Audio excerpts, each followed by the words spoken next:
Welcome to Maximising Efficiency with Dext. Today, I'm joined by Katie Dutton, and we're going to help you save a little bit more time when doing your bookkeeping. So, Katie, this is a feature I've not seen at all. What are you going to show us today? Yes, so thank you, Max, for having me today. We are going to be looking at a brand new feature which the product team have recently launched called supplier aliases. What supplier aliases does is it looks at your costs inbox and it will have a look for any supplier names that are similar to your existing supplier names. So, for example, and this is an example I'm going to use today, but if you've got a receipt for something like Shell Fuel, and perhaps then you get another receipt, which is obviously the same thing from Shell, but might just have a slightly different name, something like just Shell, or it may be Shell gas station, etc.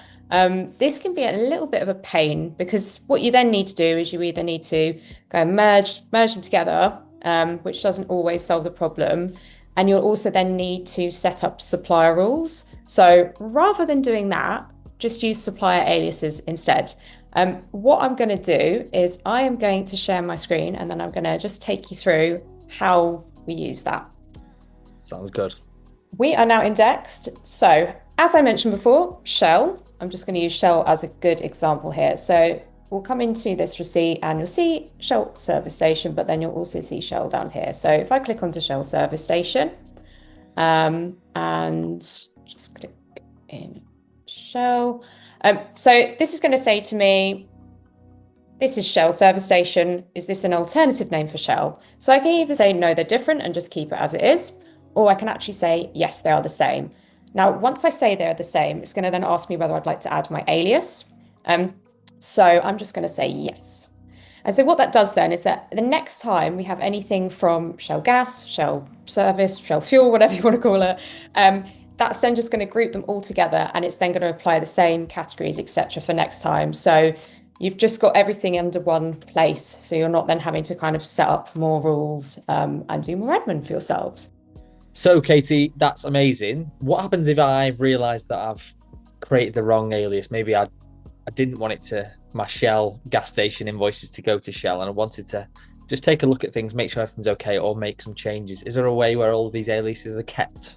Yes, there is. And there's a list of them as well. So if you ever need to go back and, like you said before, like if you need to delete them, or if you just want to check how many you have and, play around with them, then you can do that. So if you go into your costs and then down to suppliers and then look for that particular supplier. So in this example, we're using Shell.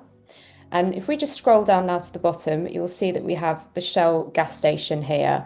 Now, if we do want to delete that, we can just click delete. It's then going to ask us whether we want to delete the alias and also whether we want to then create a new supplier called Shell gas station.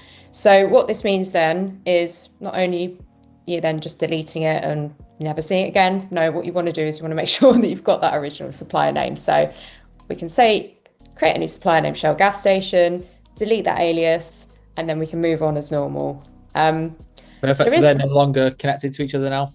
Yeah, no longer to connect to each other. So if I click delete, that's all then separated again. And then we don't have to worry about it at all. Perfect. So if we didn't delete the aliases, what would happen now? If another Shell gas station invoice came in, because it's linked to that account, that will get recoded to the Shell supplier.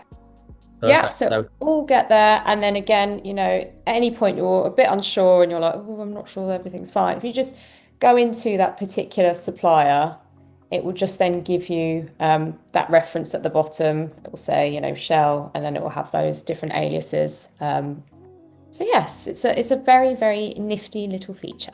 Amazing. So the end product effectively is that whether it's going to Xero, QuickBooks, Sage, Free Agent, or wherever it's going, we're going to have those clean supplier ledgers. We're going to have one account for each and every one of our suppliers and not a million one of them all over the place. Max Whiteley Limited, Max W, Yeah. Perfect. Bookkeeping simplified and maximized the efficiency. Yes. Cheers, Katie, and we'll see you next Thank you time very much. on Maximising Efficiency. Cheers.